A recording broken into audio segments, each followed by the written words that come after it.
Hey gardeners, Amy here with Garden Up. Today I have with me Alan Vesley, and this is David, who has graciously allowed us to use their home as an example. And so Alan is an arborist with some 40 plus years of experience, and David is a homeowner who also has a YouTube channel, by the way.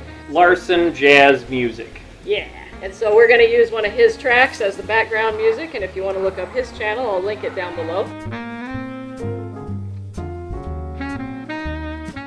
But David and his wife Kim have a question about this tree, and Alan and I are hopefully going to answer it today. Well, the question that came our way after this tree suffered a catastrophic branch failure is, how do we recognize if a tree is still healthy? What are the symptoms of a tree that needs to come out?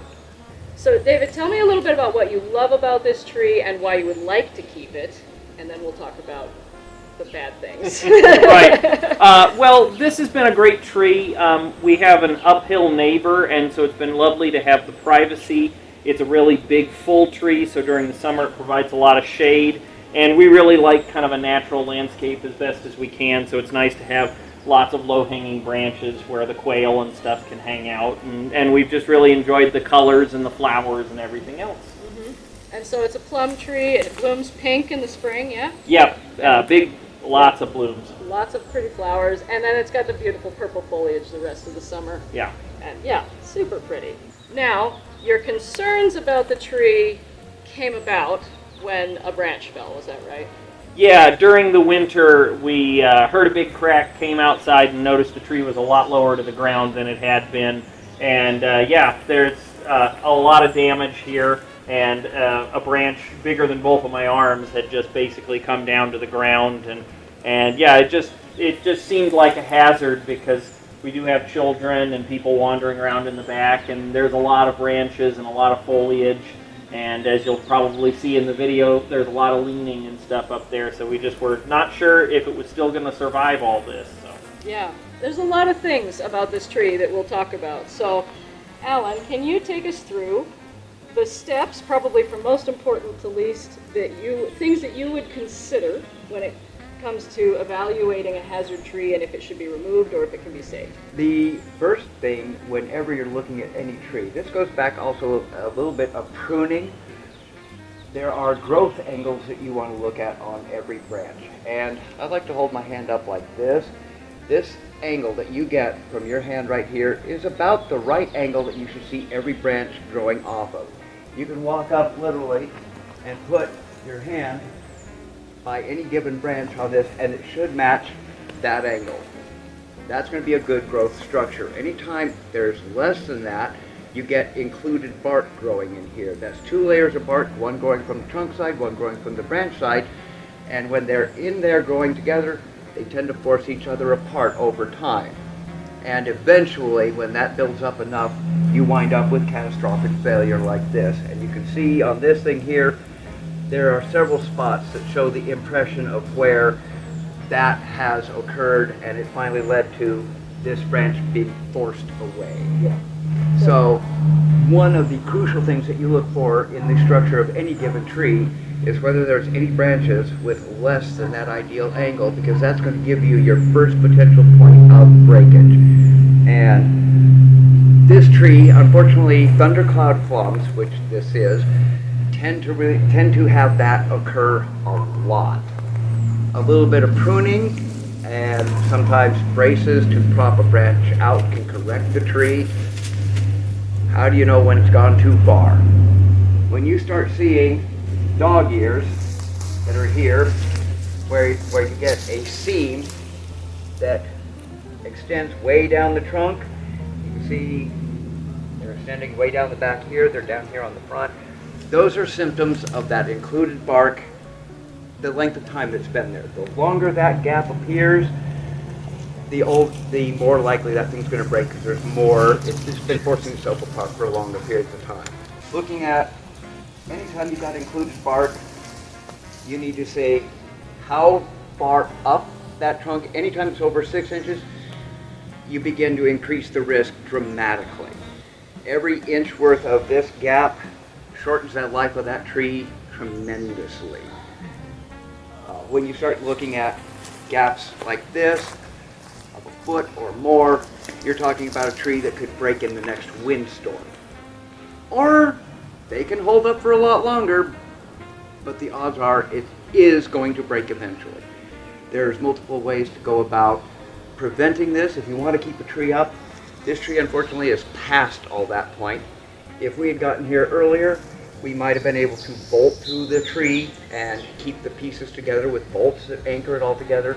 We could have come up higher, cabled these things together so that the whole tree moves together, not one branch just going its own way and then down it goes. But cabling is one way, bracing is another to help hold these trees together. There does come a point where you gotta say, nope, this tree has gone. Another one of the symptoms that tells me that this tree was problematic, back up here, there's a split in the trunk, where just simply the sheer weight of the tree has caused the branch to crack and break. There's a rolling scar under there that says it's been healing for a long time, but that crack will never heal to any degree of strength. That break should have been cut off a long time ago. It wasn't, unfortunately. There are other things that you can do to help with the tree to keep it up if it hasn't reached this stage. There's weight reduction pruning that can be done, where you go towards the outermost edge of the canopy and take off as much as you reasonably can. Try to get about a third of the weight out of those end branches so that it reduces the weight, prevents that constant downward pull. What defines a hazard when you're talking about trees? Okay, so what makes this tree hazardous? Aside from the fact that there are pets and people around, the big hazard of any tree like this, once they've started to break, the big hazard becomes, we don't know when it's going to keep going. We don't know how much damage. There are instruments and tools and things that they could use to ultrasound these things. They can image the interior and see how much rot, decay, things like that are going on here. And how much does that cost? Yeah, there's the, yeah. Way more than just replacing the tree, I bet. Oh yeah, it's $200, $300, $400 to have somebody come out and do this assessment. But this is also a special tree risk assessment being done to really determine the full extent of how much damage has gone in, how much decay, how much of everything that's going on. Your best bet is to have somebody that knows what they're looking at, knows what they're doing, get in here and look at the trees and give you a better assessment. Because I guarantee you this is only one of those things experience will tell you. But for you just out there looking at your tree, if you see this kind of included bark in here going on, seriously look at having an arborist remove it or taking out one of these branches to remove that pressure to prevent breakage. Time will heal the tree around it. It is better to get rid of a bad branch than potentially have it fall on pets, people, whatever. Over here we've got a structure to worry about. It's a playhouse, but if that was a house, we'd be seriously looking at, okay, how much risk does this crack line put? How much pressure is being put towards that house? The included bark is so obvious and easy to recognize on any tree. It almost always looks the same. It's a split that runs the whole length of the thing. Here's another one here. That split will tell you, yes, it's going to break because it's too narrow. From there, it's just a matter of have somebody evaluate your tree and get it down if it needs to come down. This guy is definitely there. It's got so many layers of bad to it. We just have to take this guy out. He has, I hate taking out trees. He's reached that point though. We've got to make him go because it's too much of a hazard. My big thing is kids running around. Even if they're not playing under the tree, I wouldn't take the risk in my yard either. How much of a risk is this tree? Well, Alan's gonna find out. I'm coming over here. I can hold on to this thing. These guys have some good wood to it. You know, here's 200 pounds. Okay. They will hold for a long time. But where's that point when that bark pushes just enough that this is all it takes? That's a little bit of snow. That's a little bit of wind. We've had 2 snowstorms in the last, 3-4 years. They were early, with the leaves still on the trees, and they brought down so many branches, and this is exactly why. The branches were like this and ready to fall anyway. Always be looking in your trees for such hazards and prune them out before they're a problem. Ideally, if with a tree like this, just to show an example, we got a couple little branches in here. This one is way in too close. It's well below that. So this branch should have been pruned out long ago so that it doesn't create that hazard. That's all it takes to get rid of a hazard. If you catch it early. If you catch it early. As time goes on, a little more pruning, maybe a bigger branch has to go. Definitely worth keeping an eye on your trees to watch for that angle. That's your ultimate key to keeping trees healthy, happy, whole, above ground, and growing. When they get to this stage, well, here we are, removal. Okay, so now that we have established that it's time to remove the tree, how do I, as a homeowner, remove a tree? First thing you want to do is decide, is this a job you can handle? And whenever you are removing any tree, take into account every obstacle around you, and every obstacle includes everything from irrigation, fences, pets, children, especially children, keep them locked inside. Yeah, and power lines. Playhouses, power lines, your house, cars. Everything Look like around that. to see what could potentially get damaged. And after that, realize that 90% of your branches are going to drop straight down. So look what's in your landing zone. Plan a landing zone for everything. If you can't drop it straight down, get a rope around it, have somebody pull while you cut on the back side of that rope so it pulls the direction you want it to go. Ideally, have an arborist. Have somebody that knows what they are doing bring your tree down. That way you're not liable. The companies that remove trees, they're insured to cover any potential loss, any potential bad that could happen. Small trees, probably do them yourself. When they start getting up to this size, don't do it.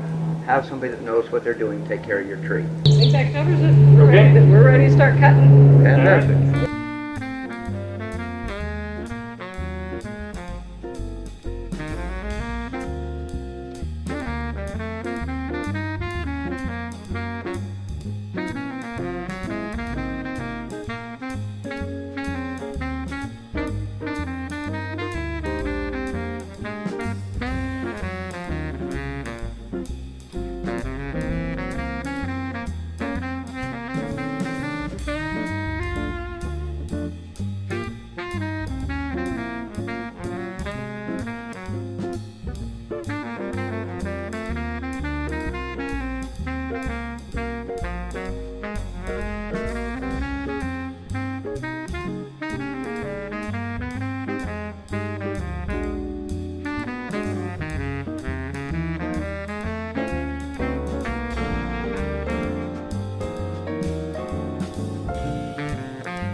So now that we have removed the tree, one of the things I want to show you is the effect of the included bark from above, so you can see overhead what's going on, what you can't see behind the branches. All these lines, they are right through here. These are the spots where the included bark has been growing.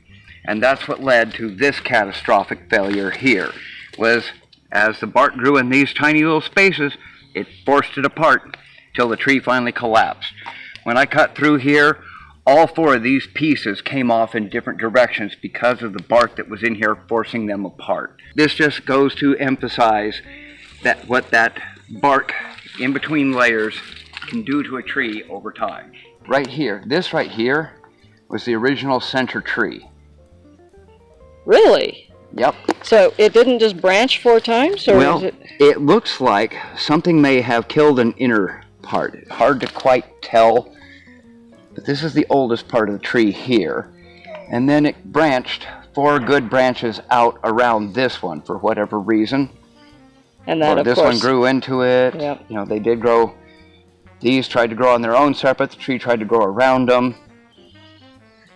But, yeah. And what I've noticed is inevitably when you have at least 3 branches branching at the same spot, it makes a little bowl that holds water and dirt and creates rot and rots. situation. Yeah. Yep. So eventually, this is just the inevitable thing that's likely to happen.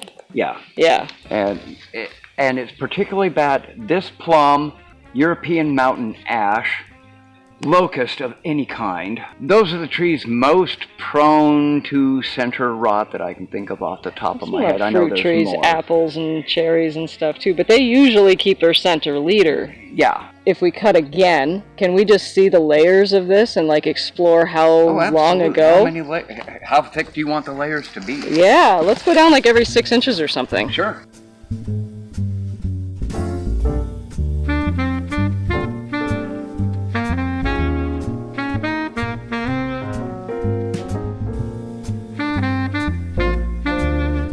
This included bark has been going on a very long time.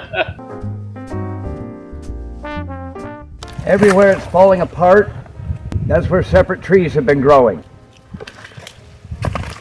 Is that rot all the way down that far? A little bit. Most of that was centralized up in this region. I'm still seeing a little tiny bit down here. So it was trying to compartmentalize and trying to close it off and keep it sealed. Unfortunately, decay like that is inevitable. It's just not going to ever relent. But the fact that I'm now 1 foot above the ground and got 4 distinct separate trunks, this guy's been having issues for a very long time. I'm surprised it didn't break sooner. I'm really surprised.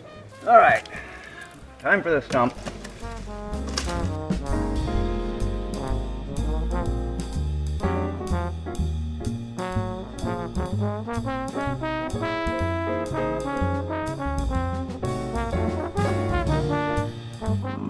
Finally, one stump.